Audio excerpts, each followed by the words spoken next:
ya Samia inang'ara.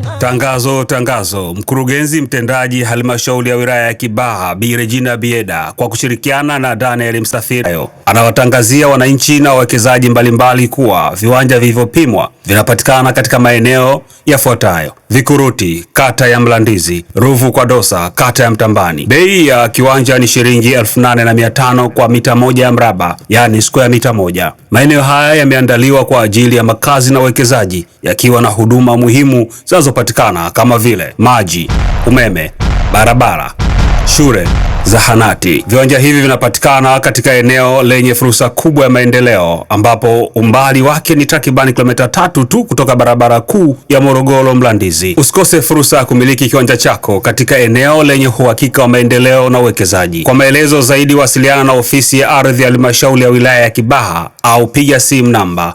0760179555 au simu namba 0628123539 au simu namba 0763164079. Jenga kesho yako leo. Miliki kiwanja chako katika eneo lenye uhakika wa maendeleo. Amechukua, ameweka